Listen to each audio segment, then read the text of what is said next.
Hello everyone, I want to make a short video, sermon video today. I'm going to be in Romans 13:11. I'm going to read some more verses in the King James Version of the Bible, but I'm going to start off there. And it's, I hope that this could help you like the preaching I've heard in the past. This particular verse I heard over 40 years ago. I was going to I guess we'd moved to Huntsville. I don't think we're still at Burn Avenue, but Brother Tom Curley, that was over Black Oak and that become Crown Point, he came to Huntsville, and like I say, I was a young child of God, and he preached this verse, and it says, "And that knowing the time, that now it is high time to wake out of sleep, for now is our salvation nearer than when we believed." It's not only time, it's high time. And I wish, I don't know, 40 years from now, if anybody will remember this sermon, but maybe so. I still remember that. I remember something else he said in there. He said, "I wonder what would happen if everybody raised their hands." And well, I was a young child of God, and I didn't know. Some people knew better, I guess, and they didn't raise their hands, but I just shot mine up there. Me and about 4, 5, or 6 more people did. And I've always went back to that and thought, wonder what would have happened if we had obeyed that. That's how miracles come, is through obedience. When Jesus did his first miracle with turning the water into wine, that's how that happened. His mother said, whatever he tells you to do, do that. And a miracle came out of that. But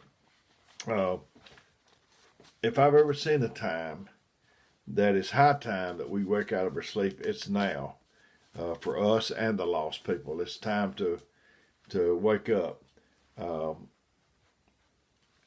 Ezekiel 33:32 says, "And lo, thou art unto them a very lovely song,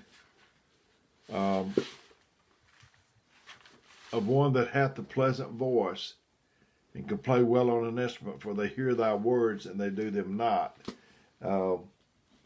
I've relayed this to you before. I've told you this before, but my grandchildren, it started with my children, then my grandchildren, now I'm on my great-grandchildren, and I used to love to rock them to sleep. That's primarily a sister, a woman, a lady.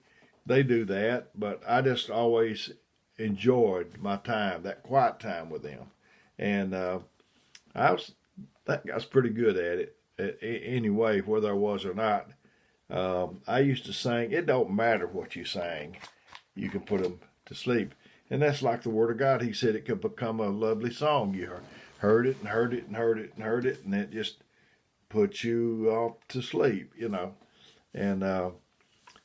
but I would sing two little children laying in the bed. I think might have been 3, but two little children laying in the bed. One of them sick, and the other one dead. Call a doctor, and the doctor said, "Feed them children on shortening bread." And when I would sing that, they wasn't listening to the words, They wasn't listening to every word. They was just hearing the racket. They didn't. Whenever I said one of them sick, the other one dead, they didn't say, "Ah, you scared me to death. I can't go back to sleep. How'd you like that?" That was pretty good. But anyway, they did scream and cry and say, "You scared me to death. I can't go back to sleep."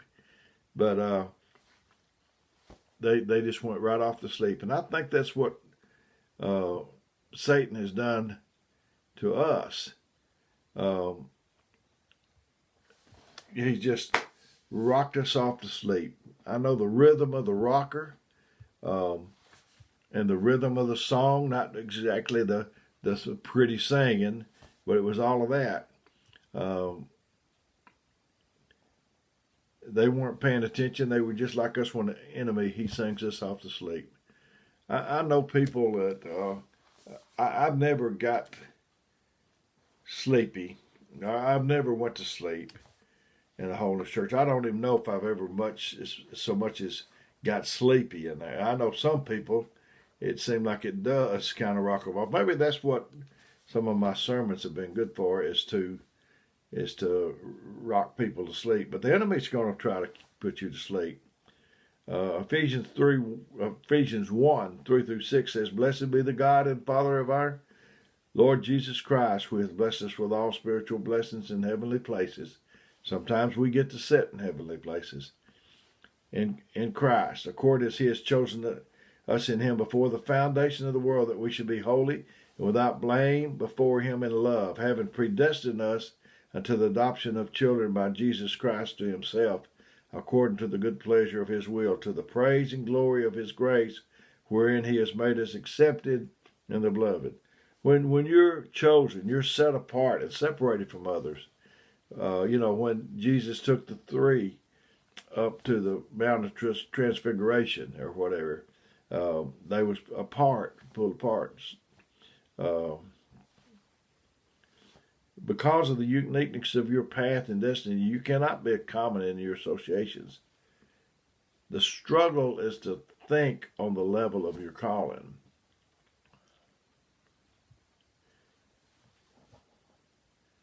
If you're not willing to leave the 12, then you're not eligible to be with the one. The blessed God. If God is blessed, and He is, and we have His DNA, He passes it down to us if we have His Spirit.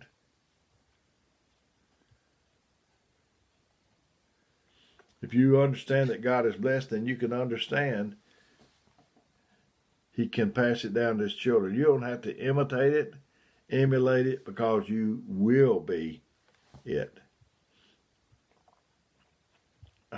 I'm blessed. How do you know you are? Well, because of who my Father is. I can't be anything else but blessed. And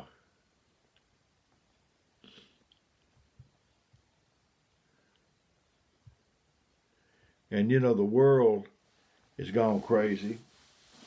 We're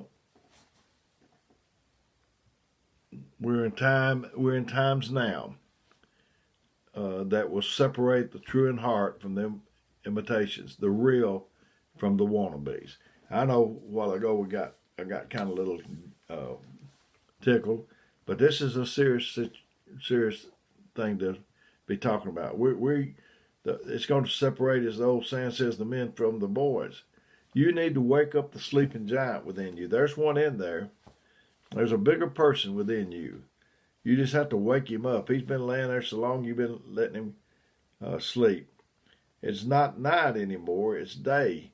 Work while it's day, for the night cometh when no man will work. You need an alarm clock. You don't need one that just ding-a-ding-ding-ding. You need one that, like a siren, just be going off in your head. It's time for us to get up and get to work. It's past time. It's high time. I know when I'm asleep, and everybody else too, whenever you starting to wake up, or somebody comes and wakes you up, you don't want to wake up, because you have to face responsibility and reality. You'd like to go back and drift back to that where you didn't have any responsibility, but you can't. We got to be up and at things. I told our church, I was trying to tell them when the time to work for the God was, and I had my arm in a sling. I slept in a recliner for 5 weeks. I'm right-handed, and it was my right arm, and I had a sling. I preached with a sling. So I told him, you preach with a sling, you preach when there's not a sling. You preach when you work when there's a crowd, you work when there's not a crowd. Too many stipulations. It confuses me. But if I just know I'm supposed to work, I work with a mask. If I have to, I work without a mask. Just whatever it takes. The prodigal son, he came to himself. And it was a call to action. You have to initiate the action. This is an emergency. It's the last call. There are no more snooze buttons to hit. You press the snooze button too many times, and it's time to get up and get busy.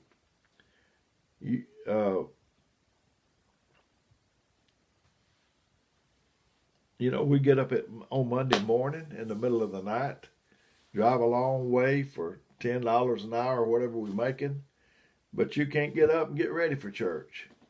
You're too tired, too sleepy, too troubled. I'm too troubled. I can't go now. People get up in the middle of the night while on crutches in the freezing rain just to see a deer. Not even talking about killing the deer.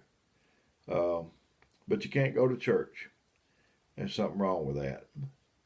Talking about deers, I heard a funny about this doctor and lawyer and preacher went deer hunting, and they were standing there and they all saw a deer at the very same moment. They all shot at precisely the same moment, and the deer fell. And the lawyer, you know how they are. My brother was a lawyer. And the lawyer said, "Got me a deer." And the doctor said, "Well, wait a minute now. I don't know for sure if I didn't get me a deer." And the preacher said, "I think I might have got that deer." So about that time, the game warden walked up and he saw they were arguing. He said, "What seems to be the discussion?" They said, "We were trying to figure out who killed this deer." And he said, "Well, let's see if I can help you out." So he went over to the deer and he examined it. He came back just like that. He said, the preacher killed the deer. They said, "How can you be so sure so fast?" He said, "Well, come here and look at it. It went in this ear and came out the other one." So I don't think I've killed nobody yet, but I probably have wounded a few maybe. But God wakes you up every morning. That's a sign He's not through with you yet. So just get out of bed, rub your arthritic knees, get going. You got a destiny. Because you're 60, 70, or even 80 or more does not mean you're through. When you should be where God wakes you up and won't let you alone like your parents did when you were going to school. You need to be like I came to try to wake you up in this sermon. I came to break you loose from the place you're stuck in. The preacher on the wall blows the trumpet. And he should blow so loud he wakes you up.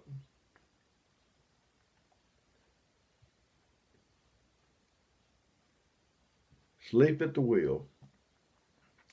And we're most tired the closer we get to home. A man that's asleep, he's like a drunk man. He don't know what's going on around him.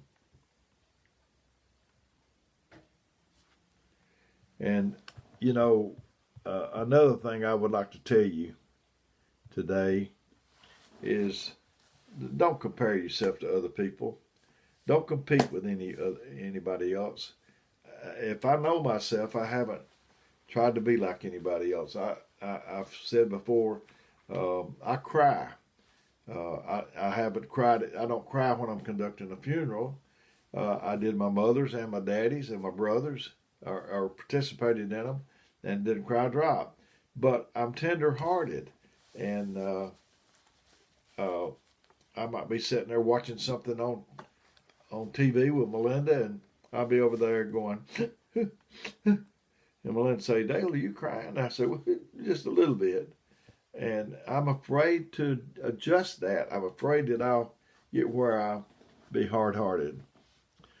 2 Corinthians 10, 12 through 15 says, "For we dare not make of ourselves of the number, or compare ourselves with some that commend themselves, but they measure themselves by themselves, comparing themselves among themselves are not wise, but we will not boast of things without our measure, but according to the measure of the rule which God hath distributed unto us, a measure to reach unto you, even unto you. For we stretch not ourselves beyond our measures, though we reach not unto you. For we are come as far as to you also in the preaching of the gospel of Christ, not boasting of things without our measure, that is, of other men's labors, but having hope when your faith is increased, that we shall be enlarged by you according to your rule abundantly." If you sit around and you compare yourself with somebody else, it's going to bring you down. What if you was making a puzzle? If the puzzle could become to life, and one piece of the puzzle said, "I want to be like that piece of the puzzle," that messes the whole thing up. Don't try to be, this thing's fit together good. Don't try to mess it up by being somebody else. Everybody's a genius. But if you judge a fish by its ability to climb a tree, it will live its whole life believing that it's stupid. That's Albert Einstein. I was at a place preaching, and the minister, when I got through, this has been a while back, he said, Brother Dale is a unique individual, person, or man, or whatever he said. So I left that place. I had a long drive back home, as it so often it was, and I'm not complaining. I wish I could do that again. But anyway, I was driving back, and I thought, wonder what he meant. So I thought, well, when I get home, I thought maybe he meant unique. I thought he meant different, like Forrest Gump or something, And, that psychiatrist or whatever psychologist told Miss Gump, said, your beau's different, Miss Gump. And I thought maybe that's what he's trying to say. So I got home and I looked up the word unique, and it meant one of a kind. You are one of a kind, and you're not supposed to be somebody else. I heard something that said popcorn is prepared in the same pot, in the same heat, in the same oil, and yet the kernels do not all pop at the same time. Don't compare yourself to others. Your turn to pop will come. So that's what I want to tell you today. You can learn from anybody. I've relayed stories about learning from children and custodians and all kind of people. And you can learn from me, but I certainly can learn from you. So don't compare yourself with anybody. Just be who you are, who God made you to be. And I like some things that other ministers do. I love seeing evangelists. Went to church with Brother David Jones for more than 13 years, and I loved it. I loved his work, but it's not my work. I have sung a song before. I've even sung 2 or 3 songs on YouTube, and not much good. But I know that is not my calling. I have preached to the lost people. I have seen them receive the Holy Ghost, but that is not my main focus in my ministry. My ministry is to hurting people, and that's people that's hanging on, just barely hanging on, having a hard time, going through a trial. That's who I want to help. I want to get to you before you maybe decide not to live for God anymore. So I've enjoyed getting this to you. I love you. I care about you so much. And I'm going to give you my phone number. It's 256-508-4410. Until the next time, may God bless you is my prayer. If you need me, please call me.